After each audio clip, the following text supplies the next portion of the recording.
इधर से भी बड़ी सुंदर गुरुजी के ओर से बिरहा सुने के मिलल पौराणिक से। इधर से भी एक बिरहा सुनाई वीर रस के। आप फरमाइश भी कैली हैं, आप कहली कि नहीं वीर रस के होए के चाहिए, तो एक बिरहा इधर से भी हो जाए। विश्वास बा के बिरहा के आप लोग पसंद करबा। आवा मास्टर।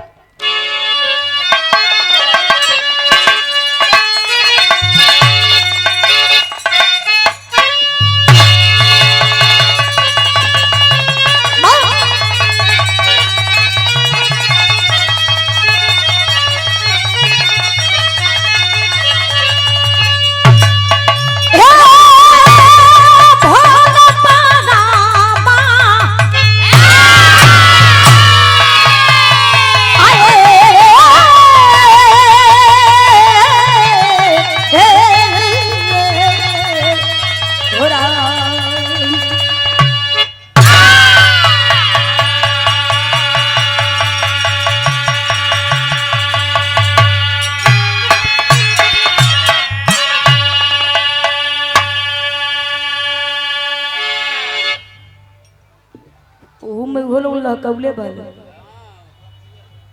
मनसाइन वो लोग कैले बल का करबा। वो लोग बेचारे अपन डीजे बार के लोग डीजे भी सट्टा पे आइल हुई। देखा कभी कभी भगवान के भी भक्त के आगे मजबूर हो जाए के पड़ जाला। और बिरहा के आप लोग पसंद करब तनियो डीजे वाले भैया के तन मना कर दिया तब बंद करे या तो लेके तन दूरे चल जाए, या तब बंद करे या तो दूरे ले देख सामानवा लोग बजावत बल खड़ा होकर, या तो भैया चली जाए या तो बंद करके सुन ले जा। चला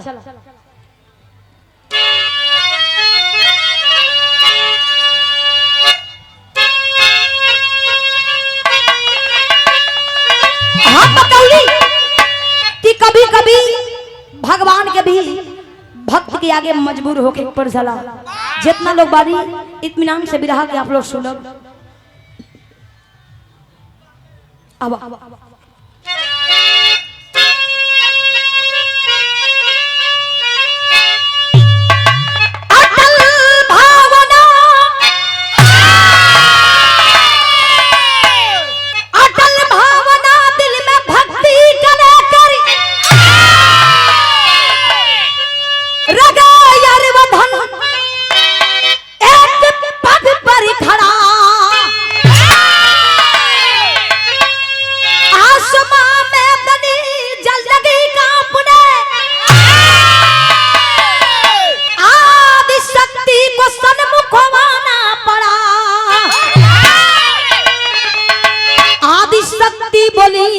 पर कोई मांग लो तेरी भक्ति से ये भर गया गए घड़ा। सुन के राजा यरवधनी पर को मांगने लगे, आदि शक्ति को चक्कर में डाले बड़ा।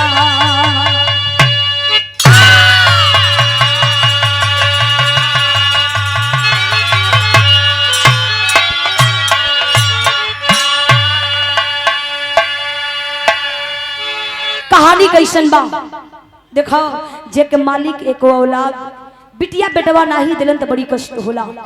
कहानी कैसन बा, राजा अरवधन के चौथापन बीतत बा, बुढ़ौती आ गेल बा, लेकिन मालिक एको औलाद नहीं देले बाड़न।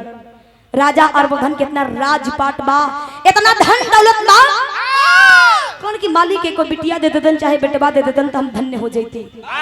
एक दिन राजा अरवधन एक जंगल में जाके एक पैर पे खड़ा होके माई आदि शक्ति की याद कैलन ह। गजल बा, गजल के लाइन के सुनो मास्टर।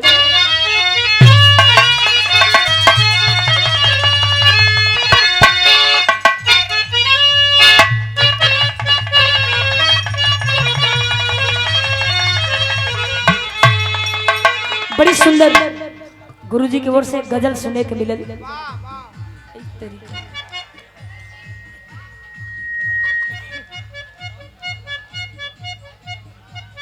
जायदा बड़ी सुंदर गजल रहे गुरुजी के, बहुत पसंद आई है। प्रेमिका अपने प्रेमी से करे कहे बाकी जिद ना करो, यही में भलाई बा। प्यार कर लेकिन जिद न कर। कहत बा कैसे दिल जी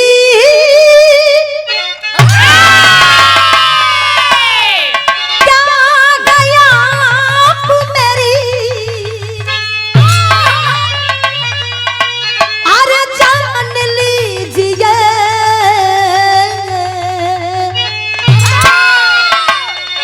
बस एक बार मेरा कहा हेलो बस एक बार मेरा कहा मान लीजिए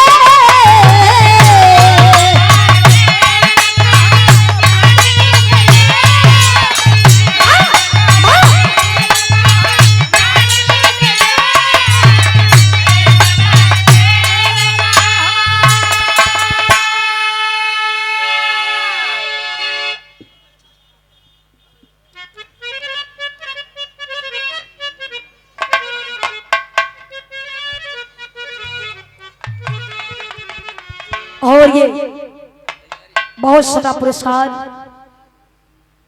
कमेटी के आप लोग गार्जियन हैं। ये पावन भरा प्यार आशीर्वाद मिला है। हम कलाकारों से कोना भी प्रकार के त्रुटि हो जाए तो आप लोग क्षमा करो। चरणों में कोटि कोटि प्रणाम।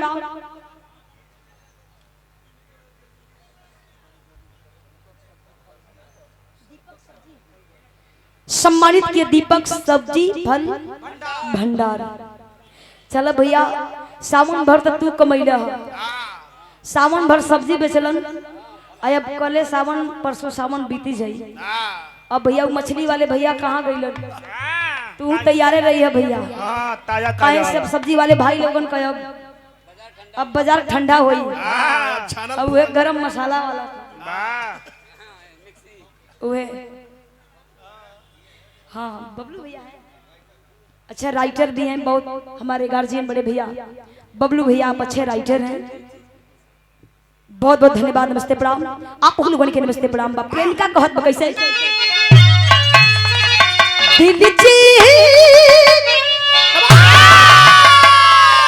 क्या गया मेरी अरे जान लीजिए बस एक बार मेरा कहा बस एक बार मेरा कहा मान लीजिए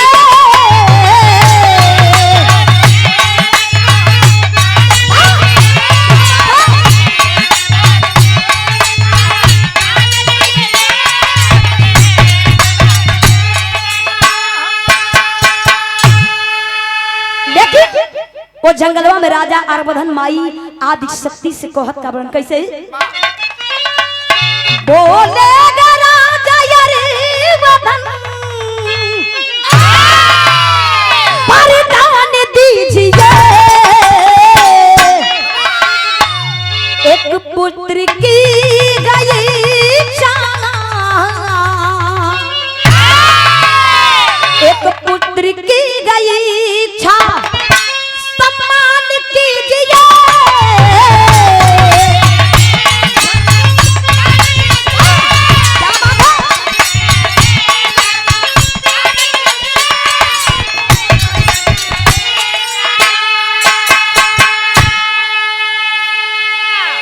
राजा यरमुदन गलन के माई तोरी आशीर्वाद से कोनो चीज की कमी नहीं खे माई हे भगवती कोनो चीज की कमी नहीं खे खाली एगो बिटिया एगो बेटवा दे दे तू चाहे बिटिया ही दे दो चाहे बेटवा दे दो हम धन्य हो जाई। माई कली कहे राजा आए राजा यरमुदन जा तो के वरदान देत बानी कि 9वां महीना बीतते बीतते तोरे रानी के गर्भ से सुंदर बचवा पैदा हुई। माई वरदान दे के चलली हम लेकिन जब हरीश कहे पर कैसे माफ कर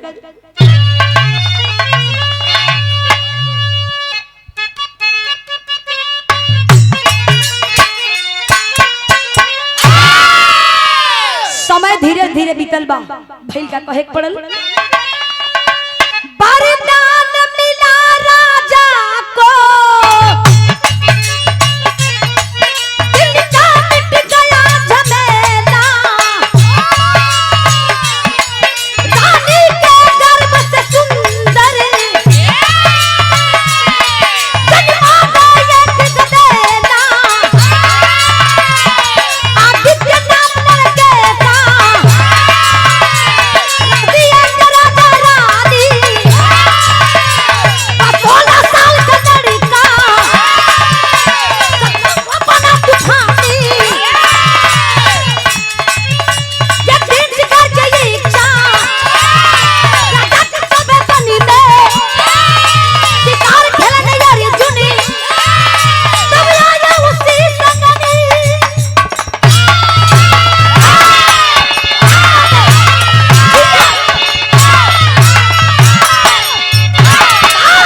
रानी के गर्भ से सुंदर बचवा पैदा भइल बा। कहल जाले हो भैया जब पत्थरे पर डूबी जामेले एकदम मौके की चीज बा, मौके के बिरहा बाई आप लोग पसंद करो। माई बाबू बचवा के नाम रखलन, बरदानी लड़का रहे, माई आदि शक्ति के बरदानी लड़का रहे, यही लिए ओकर नाम आदित्य कुमार रखल गई। आदित्य कुमार के प्यार दुलार मिले लागल। आदित्य कुमार धीरे धीरे 15-16 साल के हो गई तो राजा अरवधन के उरी बुढ़ौती आ गई। मुंह में को दांत नहीं खे, दे एकदम गनगन गनगन खपत बा।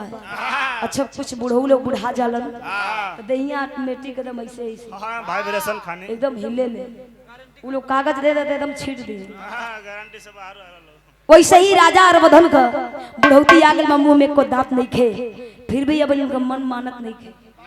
रानी शरण के रानी आदित्य के माई हम कुछ कहल चाहत बनी। राजा कलन का गीत लागल, गीत कवन बा।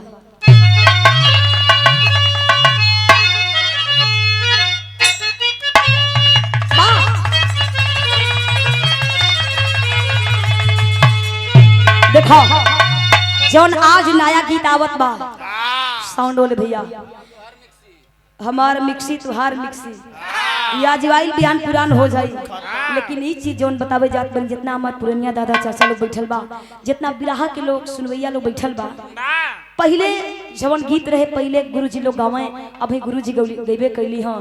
ये गीत में भी वजन बा आ कभी भी रही। कौन मेहरारू के मरद प्रदेश बा, मोबाइल के जमाना नहीं खे, मोबाइल के जमाना नहीं खे, मेहरारू अपनी मरद खातिर चिट्ठी लिखत बा। कहत बा कैसे, चिट्ठी लिखत बानी जनिहा,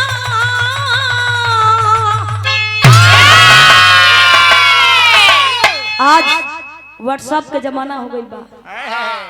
अनपढ़ माई बाबू बैठल बन, लइका कुल करत बा वही मोबाइल में भेजत बा अपने प्रेमिका के लग गए, केहू जानी नहीं खे पावा।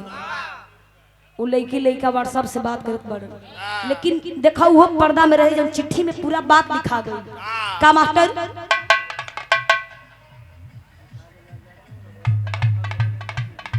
और ये पूज्य गुरु जी भिखारी लाल यादव जी और गुरु गणेश अखाड़े से गुरु जी के चरणों में कोटि कोटि प्रणाम। आप लोगों के नमस्ते प्रणाम बा।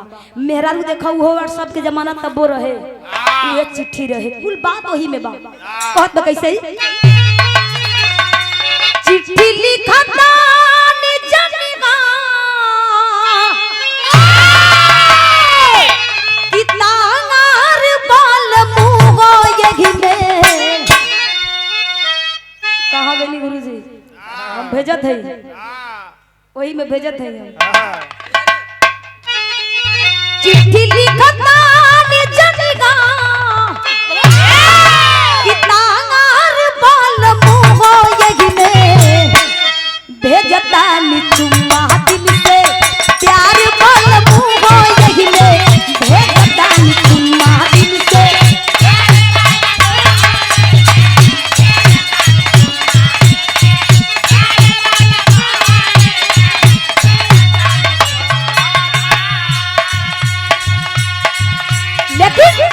राजा अरवधन अपने रानी से कहलन का, अपने रानी से कहलन का,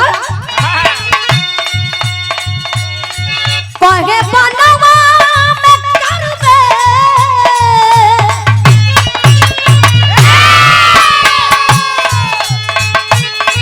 कहे बनवा में करे शिकार रानिया वो पूछा दिन बाद अइबे तारी बार रानिया वो पूछा दिन बाद अइबे।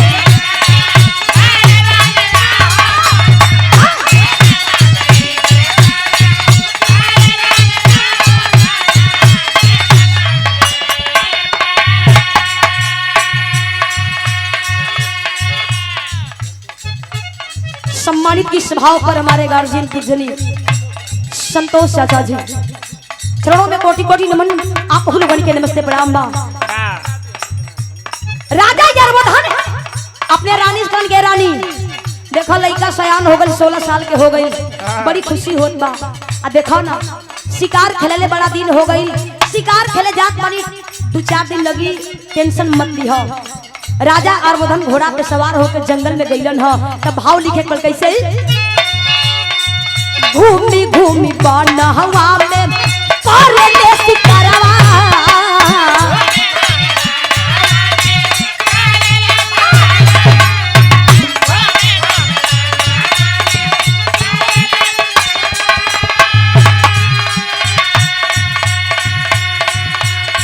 मिली गईले अर्जुन जी पहले का करारवा,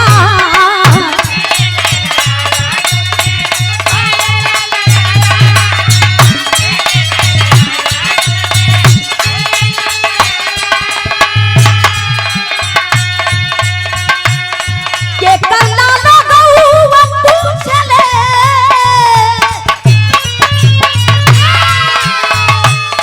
के करना लगौवा पूछले, दिखाना रे रानिया हो पूछा, दिन बाद आइबे बारे रानिया हो पूछा, दिन बाद।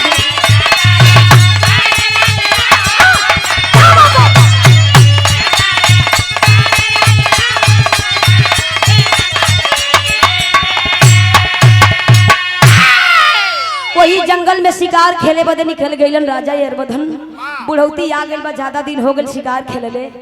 शिकार खेलते खेलते इतना दूर निकल पड़े, वाह राजा अर्वधन शिकार खेलते खेलते इतना दूर चले गए, अपन एरिया छोड़ के अर्जुन जी के एरिया में पहुंच गईलन। यानी मनो बिहार छोड़ के यूपी में पहुंच गईलन। राजा अर्वधन जब अर्जुन जी के एरिया में गईलन ह, ते अर्जुन जी दुरही से देखन करन घिन कर देखा, बुढ़ौती आ गई, लेकिन समझ नहीं बा शिकार खेले कहाँ आई बनी। वही जंगलवा में राजा अर्वधन शिकार खेलत बारन, तब तक अर्जुन जी कलन कहे बुढ़ऊ, कलन कहे बुढ़ऊ कहाँ आई हुआ। बुढ़ौती आ गई, जो सुहे बतुहा राजा अर्वधन के घरे लड़का, रे लड़का तो तू हमके बुढ़ऊ कहले हा। अर्जुन जी कलन कि ना, तू जवान बड़ा, तू बहादुर बड़ा, तो सच्चाई बा कि आज के जमाने में अगर बुढ़ऊ लोगन के बुढ़ऊ कह देला। यही बिहार में गावे आई रही जा, एक जना बुढ़ऊ दादा रही इनाम लेके कहीं दादा तो नीचे चल जाए, उ छरक के फिर से मंच अब चली अइले कौन कि तू हमके बुढ़ऊ कहलू ह, बूढ़ लौकत है तो के बूढ़ लौकत है, तो वे कल आज के बुढ़ऊ लोग अपने के बुढ़ऊ माने के तैयार नहीं बा। अर्जुन जी कह गए राजा तू के हवा, कहां से आई बड़ा। वही बुढ़ौती में राजा अर्वधन अपन परिचय देलन। कलन कैसे गीत लागल, गीत कवन बा,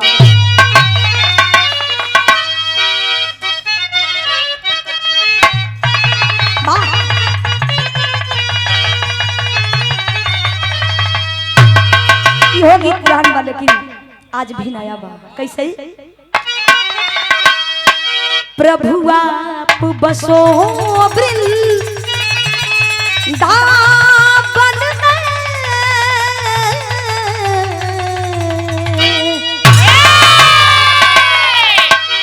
प्रभु आप बसो वृंदावन में, मेरी उम्र गुजर गई गोकुल में।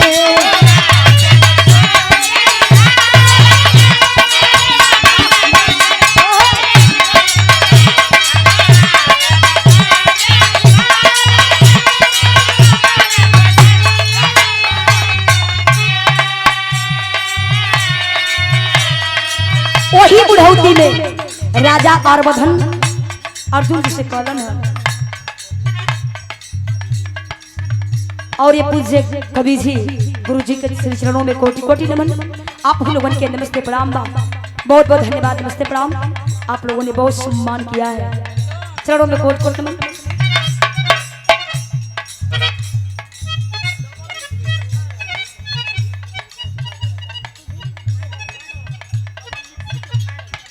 डबल मिक्सी के फैन है, गरम गरम सुधीर दुबे जी जे 200 रुपया दे करके सम्मानित किए हैं, बहुत बहुत धन्यवाद, नमस्ते प्रणाम। आप लोगों के नमस्ते प्रणाम बा। लेकिन राजा अर्वधन कलन का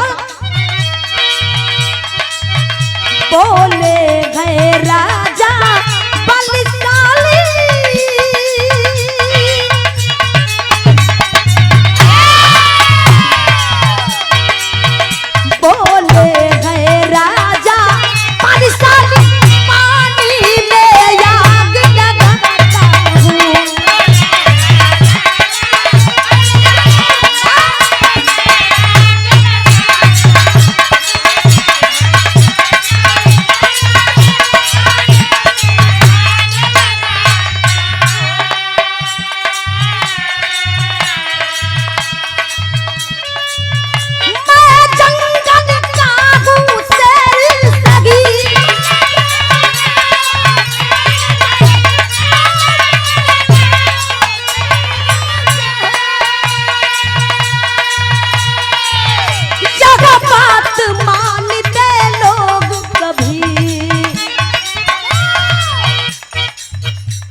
लकी यादव जी कमेटी के आप सदस्य हैं, सुधीर दुबे जी, ये बहुत बहुत रुपए दे करके ये सम्मान किया गया, चरणों में कोटि कोटि नमन। आप लोगों के नमस्ते प्रणाम बा।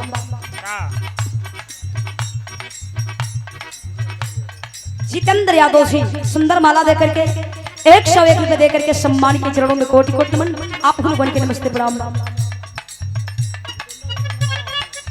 जितेंद्र यादव जी मुगांव का धरती से चरणों में कोटि कोटि नमन। आप लोगों के नमस्ते प्रणाम बा।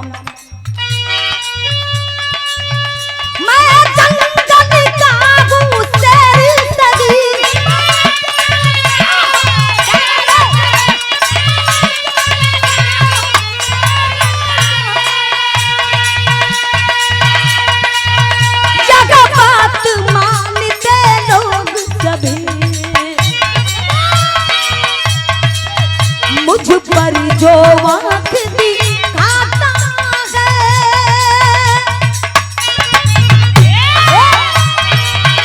मुझ पर जो आँख दिखाता है, मैं मुझको मजाक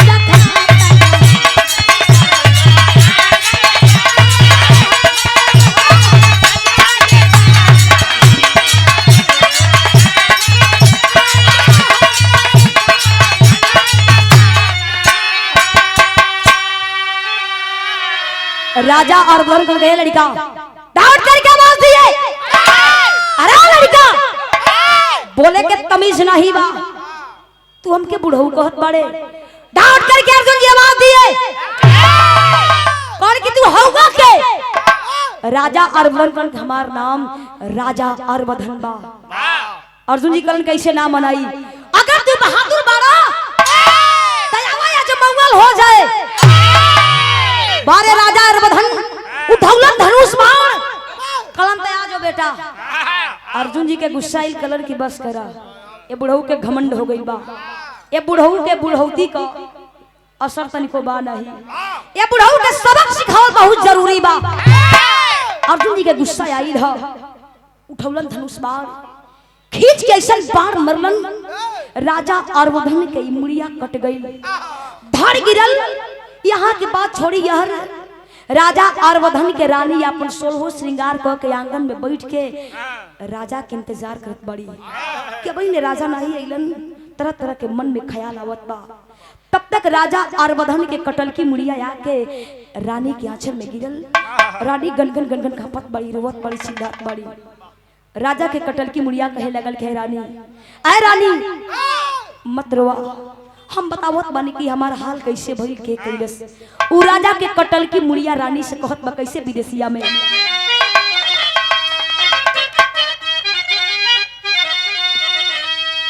अर्जुन मुदैया के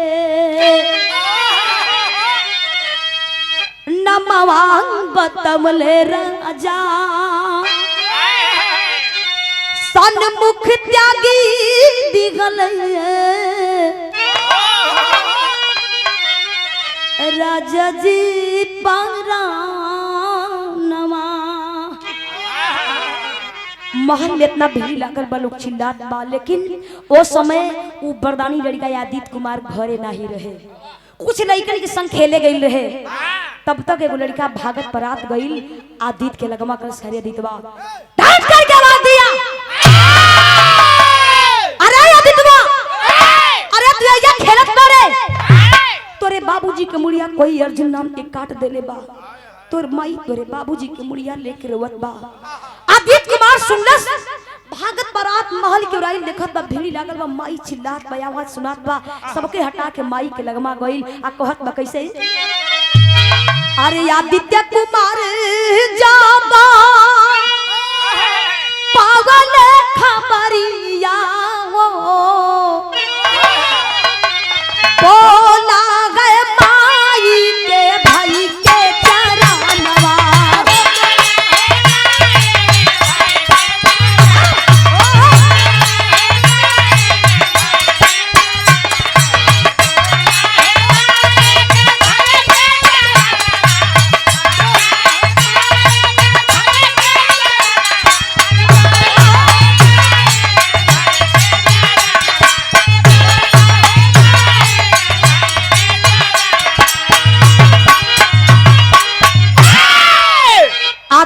कुमार मात्र 15-16 साल के बाद बाबू के कटल की मुड़िया देखलस, गुस्सा में आंख लाल लाल एकदम खून के जैसे लाल लाल हो गई। डांट के बाद देलस, अरे माई के अर्जुन बा, आखिर क्या अर्जुन बा हमारे बाबू का गर्दन काट देलस। दौड़ के जाके धनुष बाण उठौलस, जंगलवा को भागत जात बा। माई दौड़ा लेलस, पकड़ के हथबा करस, करे बेटा अरे आदित्य कुमार हम बड़ी तपस्या कैले हैं तब तो के पौले हैं, हम तो के ना जाए दे। लेकिन बरदानी लड़का जिद्दी रहे, उ माने काहे के कहत न कैसे अरे बोल गए ललनवा धई के, अरे बोल गए ललनवा धई के माई के चरणवा हम तू धनवा करबे, हम तू धनवा करबे ना माई कई धन सब बनवा धनवा करबे।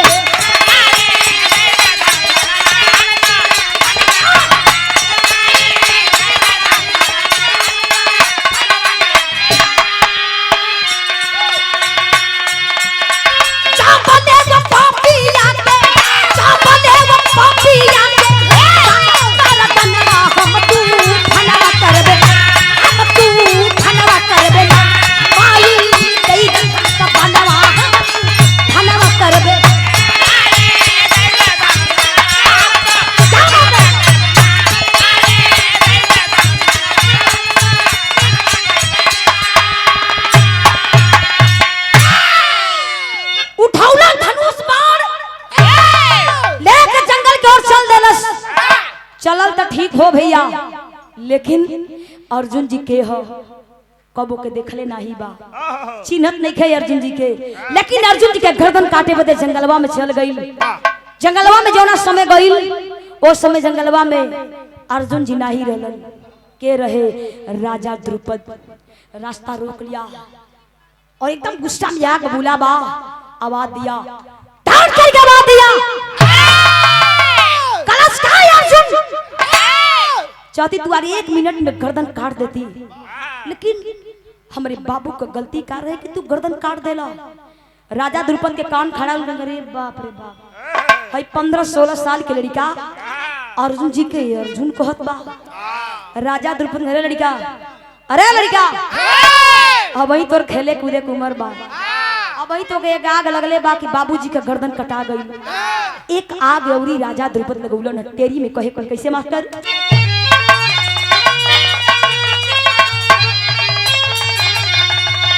राजा द्रुपद और लड़का के एक लगे वाली बात बोलन हो। देखा मार भुला जाला लेकिन कबो कोई के बात ना भुलाला।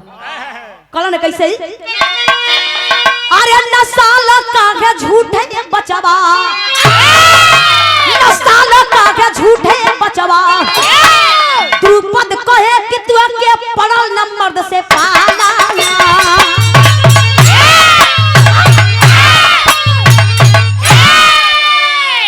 द्रुपद कहे कि तू के पड़ल न मर्द से पाला, नसाल काहे झूठे बचवा।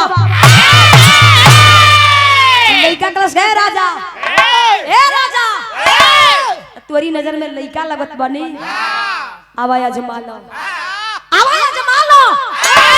अगर लइका समझत होइया तो बोला जइहो। राजा द्रुपदगण के लड़का के सबक सिखावल बहुत जरूरी बा। अपने से बड़े लोगन से बात कैसे कइल जाला एके तनिको तमीज नहीं खे। राजा द्रुपद धनुष बाण लेके खड़ा बारन, वरदानी लड़का आदित्य कुमार एकदम तमतमा गइल। अब भइल का कहे पड़ल,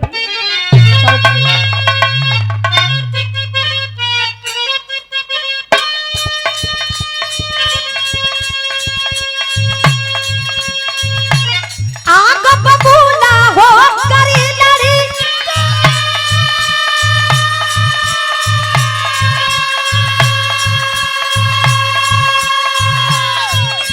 राजा को दिया फटकार,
द्रुपद हाँ बाण पे बाण चले लागल।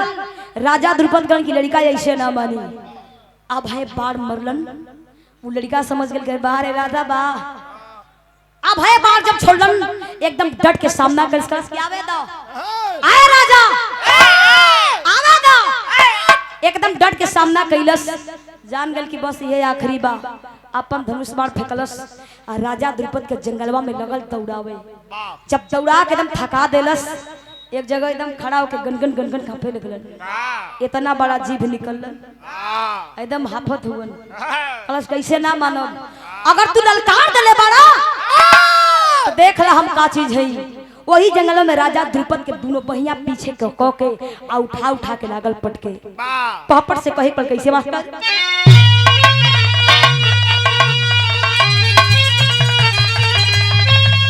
अरे भूल गई सब द्रुपद की चतुराई दुनिया जाने ले।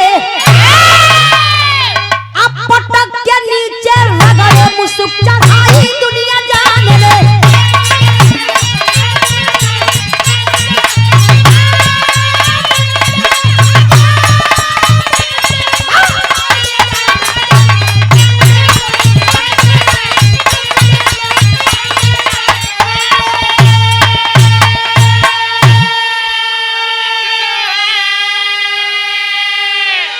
वही जंगल में राजा द्रुपद के पिठिया पचड़ के कलश के राजा, कलश के राजा। अब वही बुझाई, अब वही ना बुझाई। वही जंगलवा में राजा द्रुपद चिल्लात बन, बाप बाप कोई बचा ले। तो जंगलवा में भइल का आप लोग गौर करो पैसा। धर्मराज नकुल सहदेव तब आए पारी पारा हो, और उसी पेड़ में सबको बाधा चला न कोई के चारा हो। अर्जुन भी चाहती है बाण उठाई दुनिया जाने ले। अब भीम के पटके सोरिया पर लटकाई दुनिया जाने ले।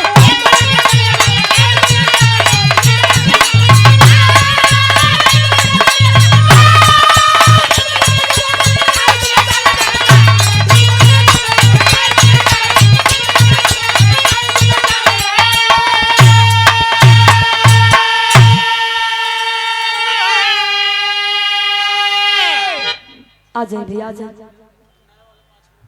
हाँ भैया हो जाए।